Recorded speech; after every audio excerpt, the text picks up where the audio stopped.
정의 생태환경 지역관광소 활동하고 있습니다. 기후정의라는 말에 대해서 잠깐 말씀드리면, 기후정의의 또 다른 이름이 평등이라고 볼 수 있습니다. 그래서 인간의 조롱과 평등이라는 나침반을 가지고 함께하는 분들이 많아졌으면 좋겠습니다. 저는 제가 왜 오늘 방문을 하게 되었나, 사실 계시도 오늘 받지도 않았는데 맹시부님이 시켜서 하는 것도 있지만 하느님께서 이끌어 주셨다고 생각합니다. 사실 작년에 1년 전에 대선이 있었잖아요. 그때 어떤 할머니께서 당신이 찍은 사람이 됐다고 너무 좋아하신 거예요. 그러면서 저보고 자기가 찍은 사람 닮았다는 거예요. 그래서 그때 되게 황당했어요. 누구 찍으셨냐고. 2번 찍으셨다고. 그래서 그때는 기분이 별로 그렇게 좋지는 않았지만, 그래도 교우분이 너무 좋아하시는 모습을 보면서 저도 그냥 축하드린다 말씀을 드렸는데, 오늘 우리는 정말 친일 매국 검찰 독재 윤석열 대통령의 퇴진을 요구하고 우리나라를 위기에서 구할 지혜를 청하기 위해 이 자리에 모였습니다. 천주교, 개신교, 불교 할 것 없이 종교계가 움직이고 있습니다. 조명이 이거 혹시 유튜브에 나오는 거죠? 사실은 좀 저 얼굴 모자이크 좀 저희 어머니께서 또 윤석열 좋아하셔가지고 이거 나오는 거 알고 이제 혼나왔는데 모자이크 저런 네, 종교계가 이렇게 움직이고 있는데, 사실 검찰 캐비넷이란 말 들어보셨죠? 네, 검찰 캐비넷에는 정치인들과 언론의 여러 가지 파일들이 이제 보관이 되어 있기 때문에 그분들은 섣불리 지금 말하지 못하고 있다. 네, 그래서 종교계가 지금 나설 수밖에 없다. 네, 이렇게 볼 수가 있겠고요. 하느님의 캐비넷에 검찰을 비롯한 윤석열의 파일이 낱낱이 기록되어 있습니다. 사실 지난 5월 17일 조선일보는 이렇게 보도를 했습니다. 조선일보가 지금 한국은 최대의 위기, 윤 정부 실패할 자유도 없다. 네, 이렇게 기사가 났어요. 네, 보수 인사들도 윤석열 대통령이 불안하기는 마찬가지다 지금. 자, 그러면 이제부터 윤석열 대통령이 퇴진해야 하는 이유에 대해서 제 나름대로 말씀을 좀 드려보도록 하겠습니다. 여러분 혹시 윤타임이라는 사이트 아세요? 네, 윤타임.kr이라는 사이트가 있습니다. 네, 거기에는 윤석열 대통령이 임기가 얼마 남았는지 카운트다운이 되고 있어요. 그 사이트 들어가 보면. 그리고 그의 어록이 시간 순으로 정리되어 있습니다.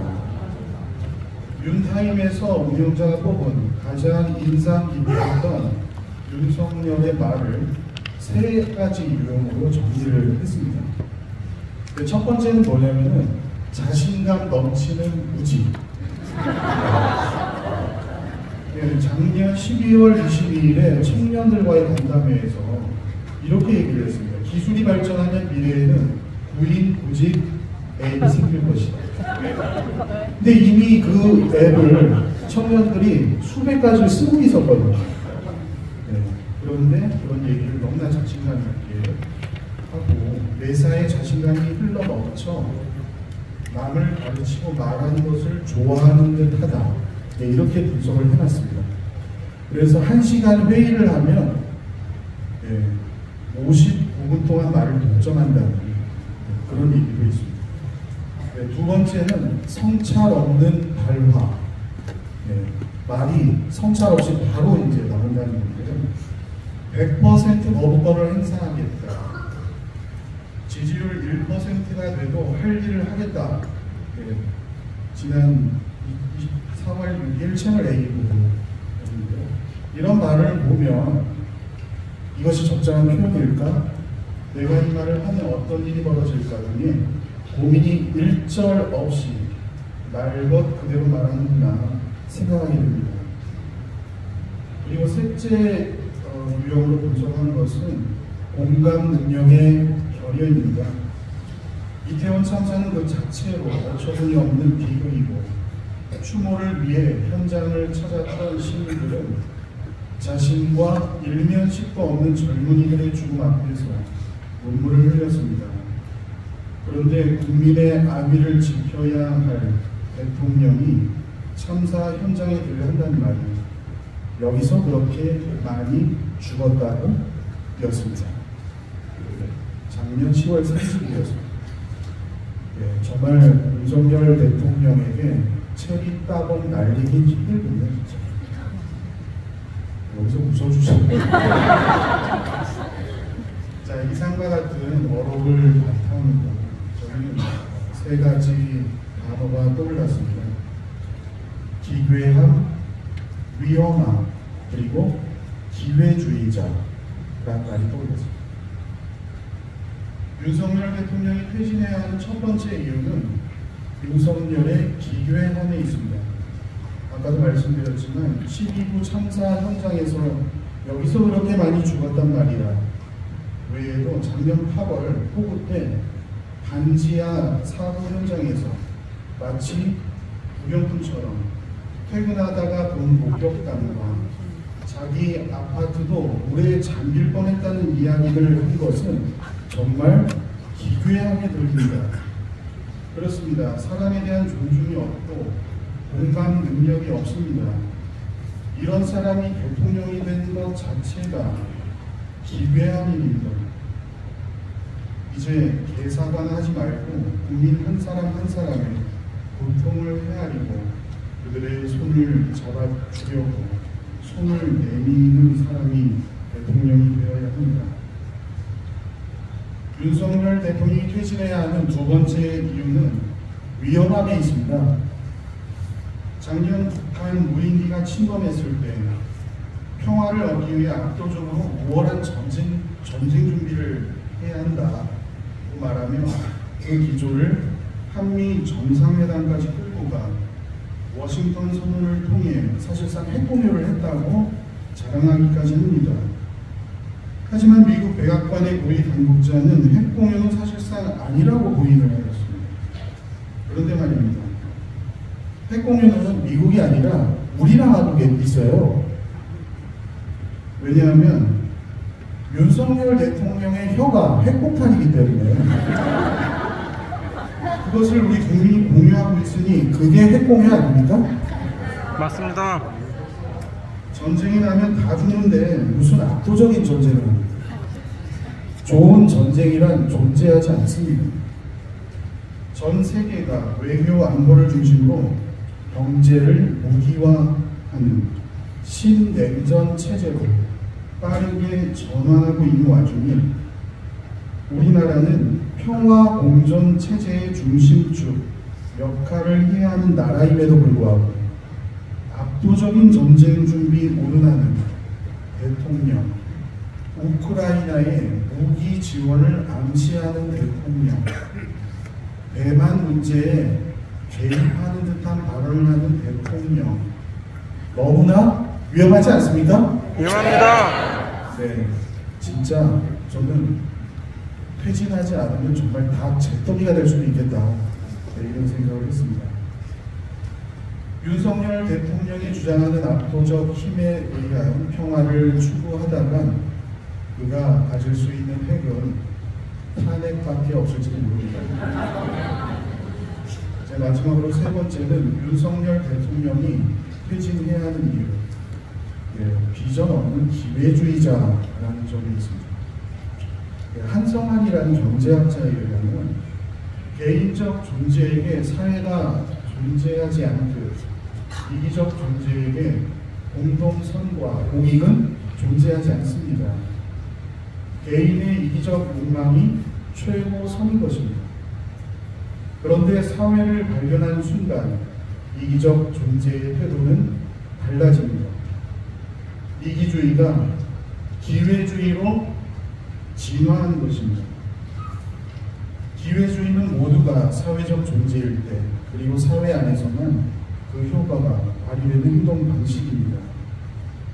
기회주의자의 구체적인 행동 전략은 기만과 배신입니다. 그런데 기회주의자가 사회를 악용하는 방식이 기만과 배신만 있는 것은 아닙니다. 평범한 수준을 넘어서는 기회주의자가 취하는 또 다른 방식이 있는데, 그것은 바로 관용과 용서입니다.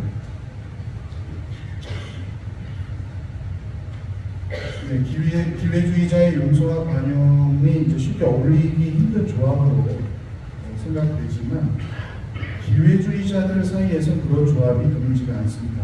여러분 혹시 영화 밀양이란 영화 아세요?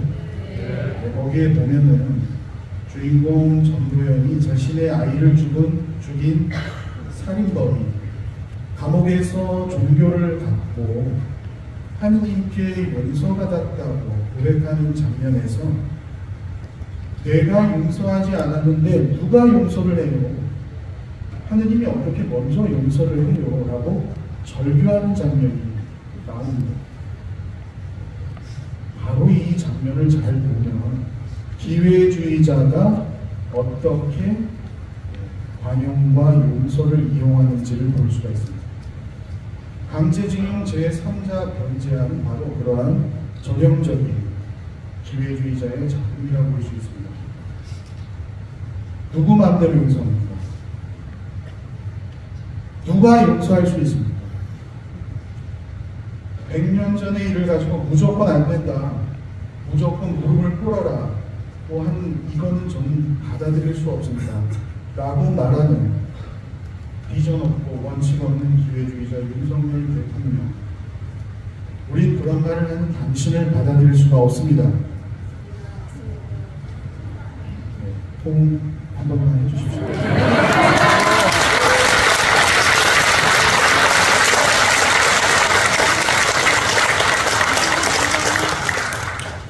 오늘 복음에서 예수님께서는 너희는 세상에 고난을 겪을 것이다, 그러나 용기를 내어라, 내가 세상을 이겼다 라고 말씀하십니다. 이 말씀은 십자가에 못 박히시기까지 아버지 하느님께 온전히 내어 맡기시고 순종하는 것이 승리하는 것이라는 점을 말씀하시는 것입니다. 교회가 천상교회의 완벽한 모습이라는 승리주의에 빠져 이미 승리한 교회로 인식될 때 역사적으로 교회도 호전적인 집단이 될 수 있음을 우리는 역사의 교훈으로 뼈저리게 반성하게 됩니다. 승리주의에 빠진 교회가 되지 않기 위해 프란치스코 교황님께서는 시노달리타스적인 교회, 여정 중의 교회, 투쟁 중의 교회가 되길 요청하십니다. 지금 대한민국 검찰 조직도 그러한 조직으로 그러한 승리주의에 빠져 자신이 완벽한 조직이란 착각에 빠진다면 마찬가지로 호전적이고 이기적인 조직으로 전락할 수밖에 없을 것입니다. 요즘 윤석열 대통령은 검찰뿐만 아니라 기재부 관료들에게도 많이 의지한다는 이야기가 있습니다. 기획재정부가 건전성을 명분으로 재정을 좌지우지하는 모습은 검찰이 정의를 앞세워 수사 기소권을 자의적으로 남용하는 것과 유사합니다. 마지막으로 윤석열 대통령에게 묻고 싶습니다. 노동자를 사람으로 보긴 하신 겁니까? 혹시 돈으로 보거나 경제 발전의 수단이나 도구로 보고 있지는 않으시는지. 민주노총 강원건설 노조 3지부장 양회동 미카엘 형제님이 지난 노동절에 공심한 것에 대해 아무런 응답 최소한의 인간적인 인식도 없습니다. 노동자들과 대화하고 그들도 대한민국의 국민임을 받아들이십시오. 정치는 전쟁이 아닙니다. 한쪽 편이 죽어야만 끝나는 전쟁이 아닙니다. 오히려 스포츠에 가깝습니다. 공정과 상식의 룰을 가지고 선의의 경쟁을 하는 그러한 것 말입니다. 품어안을 수 없다면 이제 그만두십시오. 지난 1년간 정치는 실종, 경제는 파탄, 안보는 위험. 먹고 살기도 지금 너무나 힘든데 대통령까지 케어해야 하는 우리 국민 너무 불쌍하지 않습니까?